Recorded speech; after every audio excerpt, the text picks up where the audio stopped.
Hello everyone, welcome to a new chess video. We all have that funny friend who tries to beat us with the Scholar's Mate. In case you don't know what the Scholar's Mate is, it's this one right here.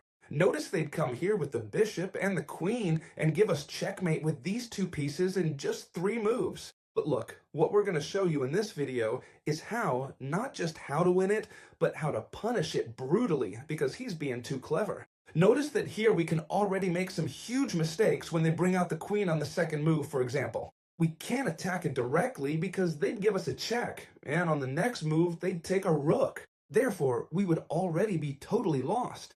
We have to be extremely careful when they play the queen here to make the right moves, okay? What's the correct move you have to make when they bring out the queen right away? You'll place the knight on c6, defending this pawn, since for now it's the only thing they're attacking. Look, for now they're not attacking this because it's defended by the king. We defend the pawn with the knight, and now they'll keep trying to give us the Scholar's Mate. Look, now the queen is aiming at us and the bishop is aiming at the f7 square. Now, we can't make the mistake of attacking the queen with the knight because they'd give us checkmate on the next move. Therefore, now we really have to play the move g6. Why? Because now they won't be able to take here and not here either, because it's defended by the knight.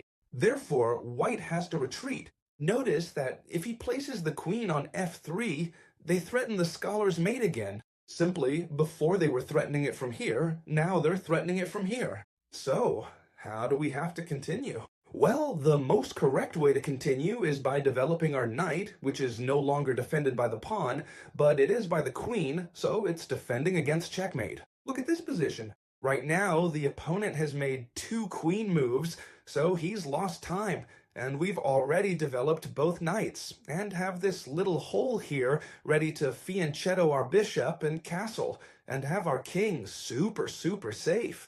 Notice that here the white pieces can try to do various things, and we're gonna see them all. You already know that the main idea of the Scholar's Mate is to come and give checkmate through here. Now, what can black do that might bother white? What's our plan? Well, obviously, come through here with the knight, threatening this queen and threatening to also enter through the c2 square. Notice it would be, imagine they move the queen here, we'd enter with a check, and we'd take the queen, and we also attack the rook. Therefore, if we're threatening to enter with the knight through here, white might think the following. How to defend this square? Well, there are several ways to defend it. It could be that the most common one is developing their knight to e2, and I'll explain why. Notice that this knight had to be developed one way or another. Therefore, its 2 best squares are f3, which it can't because the queen is there, and e2, which now it can, and it would also prevent us from jumping in with the knight. So here, a good move for white seems to be knight to e2. How will we continue? Well, we'll take advantage of the fact that we've opened this gap for the bishop and develop it via fianchetto. Take it easy. We're in no rush to jump in, because our position is much better. White can play d3 to develop their bishop, a totally logical move, and we can calmly castle. Look at what a great position we have for our king. Obviously, they've opened this diagonal, they can keep attacking, but for now, it doesn't worry us at all. What do we have to do? We have to attack the center, and I'll explain why. Look, when we have our king castled and our opponent doesn't, remember this. It's important to strike in the center. But before striking in the center, we can make a couple of moves to push back this bishop. Notice that if he trades this bishop for this knight, it benefits us because he's given up the bishop pair. So the correct move is to pull back the bishop, maintaining the pin on the queen. The thing is, here we can follow up with g5 and make the opponent's bishop retreat even further. It only has 1 square and has to go to g3. It's true, it's targeting the e5 square, but for now, we're not interested in defending it further. Why? Because it's only attacked by the bishop and we already have it defended by the knight. What was I telling you just a moment ago? If I'm going a bit fast, guys, please forgive me. It's just that I don't want this to be a half-hour video, so I'll try to explain it quickly. You can always rewatch the video. That's the great thing about YouTube, right? As I was saying, a good center attack should come when we have our king castled and our opponent doesn't. So here, what would be a correct move? Well, for example, d5. Notice that this is a very good move right now, and I'll explain why. since the king is in the center, we want to open up the center, and our king isn't there. So we want to open the center to place the rook, to perform 1,000 maneuvers here, and to prevent our opponent from having a well-defined center and a safe king. So here we're threatening this pawn, but we're also threatening the bishop. Notice that if he retreats, we'd take this pawn and we'd be opening up the center. So a good move here for the opponent will be to capture. E takes d5. Okay, the opponent has captured. He's threatening this knight, but could we recapture this pawn? Yes and no. Let's see. We have a knight and a queen attacking this pawn. So since they have two pieces defending, we can't capture. We're giving away the pawn. But wait, didn't you tell me, chess teacher, that this was a good move? Yes, because we have an intermediate move, playing bishop to g4. Notice that we're attacking the queen. He can't keep defending the pawn because of the knight. He has to move over here. And now, what could we do? We could recapture the pawn, yes, but we have an even more powerful move, which is jumping in with the knight. And look at this knight right now. It's attacking. It's attacking that critical point we mentioned earlier. Now we can actually jump in with the knight. Notice that if it were our turn again, we'd take on c2, check, and we'd win the queen or the rook. So we would be completely winning. Therefore, this knight jump is incredibly powerful. Notice that the king is still in the center. What is the real problem? That the king is still in the center? What are the white pieces forced to do here? Capture this knight without a doubt. Why? Because if they don't take this knight, we saw that we break in through here. We recapture with the knight, and look, we're opening up the files for the rook. Careful, because if it were our turn again, we'd win the queen. So the queen is forced to take here. But here, I'm going to show you some absolutely spectacular moves. For example, we have this check right here. The king has to move because, look, there's no piece that can block in the middle. If the bishop blocks, we just keep attacking it with 3 pieces and win the bishop. So the king has to move here. And look at this spectacular move we have here. We come in with the bishop, check. The king can't step back into the pin. Why? Because then we could unpin, for example, by taking here or however we wanted. Or, I don't know what I just said, it's fine. However we want. Now the king has to move here, it's forced. And look at the absolutely spectacular move we have here. Knight d7. Look what a beautiful move, knight d7. We make a discovered attack on the queen with this bishop.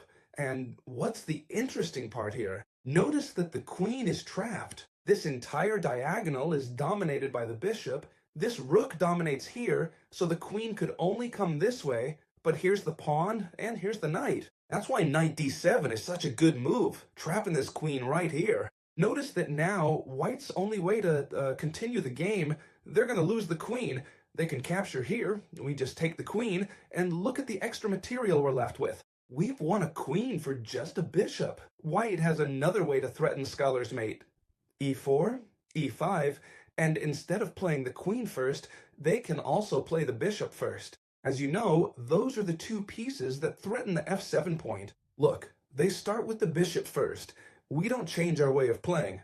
Knight c6. You'll see that the plans are very similar. It's important to play knight 5-6. Why? Because that way we defend this pawn, and if they play the queen here, we don't have to worry about this pawn. That's why I recommend playing knight c6 after bishop c4, okay? What happens here if white plays the queen over here? Look, it's very, very important that you don't make the mistake of playing knight f6 to attack the queen, because checkmate would follow just like before. This is what we had said just before. Knight f6 error. Why? Because checkmate would follow. What's the correct answer here? I'm sure many of you already know it from the previous answer. g6. We make this queen move away. No, it's important, okay? Don't play g6 when the knight isn't here, because they would capture this pawn. Now, when we have this d5 pawn defended, we attack the queen with the g6 pawn, so she has no options and has to retreat. And how do we continue? Well, obviously, as we said before, with knight f6. Knight f6, now we're blocking the mate. We've seen that our attack now was to jump with the knight through here. Before, in the previous version, we saw how to defend it with knight 2. I'm going to show you now how to do it if they defend with c3, because this is also a very common move. They don't want us to jump here with the knight. They play c3, and it seems like a good idea. Here, we're going to continue as before. Bishop g7, we want to castle as soon as possible to attack the center, and notice that here they'll follow with d3. Why? To be able to develop their bishop. d4 here would also be possible, but they're opening up their own center, so they're not interested. d3, to be able to develop their bishop. We could follow with a simple theoretical move of castling, d6, but we're not interested in d6. Why? Because we want to break directly with d5 without wasting time. Therefore, we castle. Once we have the king castled, what do we have to do? Well, here they'll probably pin the bishop, and our plan is quite similar. We want to attack the center, but first we're going to attack this bishop, which has to retreat, and once we attack it, we have it cornered, and we can hit the center with d5, just like in the previous example. Now they have to capture. Notice that they're threatening our knight. This knight will never be able to jump through here. So what we're going to do is recapture with our knight. It will vary a little bit from the previous example. Why? Because we have this pawn over here. Even so, now we're having some very, very good attacking ideas. I'm even going to recommend a move that's a little bit better than capturing directly with the knight, which would be the following. We'll place our bishop right at g4, attacking the queen. Notice that this queen only has one square to retreat to, so it's a forced move. Queen e3. Notice that any other square we would eat it. Queen e3, and now, look, we could capture with the knight and we'd be even better off. Why? Because now we attack the queen. And this is an important point. A vulnerable queen. If the queen were here, white would have many options now. But while the queen is here, they're forced to take this knight if they don't want to lose the queen. We'll take here, and notice that we have a super powerful position, and I'll explain why. Let's analyze it little by little. We have a position where our queen is super active. Attacking this point here, super strong. Our bishop too. Our two bishops, in fact. All our pieces developed. While the opponent only has the bishop developed, our king castled and safe, while the opponent's king is in the center. And we have some brutal attacks. For example, f5 and f4 to set up a fork right here. We have some incredible attacks. Notice that this bishop also cuts off all the king's escape routes here. So we have a very winning position. That said, how can we continue? For example, here the opponent could have several ideas. First, we have to look at our two threats. The first is to attack here, but the second is also this weak point. Notice this pawn. Why is it a weak point? Because there's no pawn defending it. Therefore, it's an easy target for an attack. Like, for example, with our rook, or even with our bishop. If they play the move here, that seems most logical to defend this point and also threaten this bishop, which is f3. I'm sure you were all thinking of it.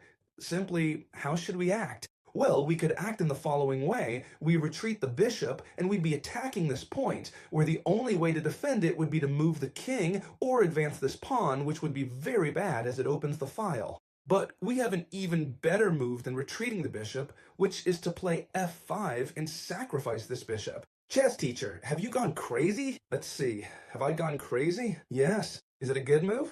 Also, and I'm going to explain why. What happens if they take this bishop we just gave away? Well, we'd have a very strong move, which would be this one here, attacking both queen and bishop, so we'd win the bishop back. But we have an even better one, which is to capture this point on g2 with the queen, and notice that now we're capturing the rook. They only have one move to save this rook, which is queen f3, and we would switch sides, take the pawn on b2, and now there's really no way to save this rook. No matter what they play, we'll take the rook, we'll take the knight and some pawn here, and the material advantage will be massive. Let's see then how to punish this scholar's mate if white plays perfectly against us. We'll start, it doesn't matter if it's with the queen or the bishop, we'll always play knight c6. They come at us here and we play g6, and when they retreat to f3, we'll play the little knight here. This would be the main idea. How can we continue from this situation? Notice that here the white pieces can play knight e2, which is actually the best move they can follow up with here in this position. We'll continue with bishop g7, and notice that here white might play the following move, knight c3. And you'll ask me why? Well, precisely to protect this point right here. We want to play d5, but if they put the knight here, we can't do it. It's also likely they'll play d3 first to develop their bishop. In either case, we'll castle, and most likely the next move will be d3 if they played that first, or knight c3 if they played the other one first. Notice that now they're not letting us play d5. A problem? Well, yes, it's a bit of a problem, but let's change the plan. We have to be satisfied with playing d6. Notice that now this pin is starting to be a problem, and I'm going to explain why. Because now, since d5 wasn't played, they're threatening this knight jump, and the bishop g5 move starts to become a slightly more serious problem. For example, here it really is important to play h6, just like it was important before, but now even more so, because to avoid this knight jump, it's important to kick this bishop out of here. Now they have two options. Trade the bishop, to which we'll say thank you very much, because they're giving us the bishop pair, and if they retreat, which is most likely, we'll continue with our g5 move and force the bishop back. Therefore, we'll gain a lot of space. Now we have to strike at the center, but the thing is, it's a little bit complicated for us. Notice that we couldn't make the d5 move now because they have so many pieces attacking this point that it would simply be giving away a pawn for no reason, and there'd be no way to continue. Here we have two very interesting options, and I'm going to explain both of them to you. First, let's look at this move here, which seems very interesting. Why? Because it attacks the queen and it attacks the knight. But before looking at that one, I'd rather show you the move bishop e3 to e6, sorry, and I'll explain why. Notice that we're trying to exchange these bishops. You'll say to me, come on, Chester Cheese, but you're doubling your pawns here, right? If they exchange these bishops. Correct. You double your pawns, but look how interesting. Right now, we're bringing in a queen where we can make some brutal discovered attacks, not right here, but just to say something, and this starts to get dangerous. And besides, this pawn supports the d5 advance, which is what we wanted. Therefore, this bishop move is very interesting. What's another very interesting move that I mentioned? Obviously, knight d5. We'll place this knight over here, and look why it's so interesting. First, we're making a double attack on the queen and the c2 point. Look, notice that now, if they move the queen, we'd capture here, check, and we take the queen, so we'd be totally winning. Besides, the only square this queen has is to come over here. Therefore, we'd be winning material here no matter what. The only move that saves it is capturing this knight, obviously. Otherwise, they'd lose the queen. We recapture with the pawn, and notice that this knight is quite cramped. Watch out! Because here, I'm sure all of you are thinking about coming with the knight over here. That would be a brutal mistake, because this queen would be trapped and we win it. Look, it can't go anywhere thanks to this pawn. Therefore, if they come with the knight over here, you've won the game. You capture the queen with bishop g4. But another option is for them to come forward here with the knight, and I'm going to show you a move that will surprise you a lot. The good move here is knight h7. Look what a wonderful move. And you'll say to me, why knight h7? If here we'll go away with the knight, I'll castle, do whatever you want, right? I'll castle long, I can even come through here later and break all that up. Notice that this knight has gotten into trouble. We'll play the subtle move c6, attacking this knight. Notice that this pawn controls these two return squares. It can only come through here, and with a move as simple as a5 could be, this knight is totally lost. It can't go anywhere. At the very most, he can give it up for this pawn. We'll just capture it, and we've won a piece. Also, look at how good our position is. We can break open the center at any moment. Therefore, we would end up in a much better position.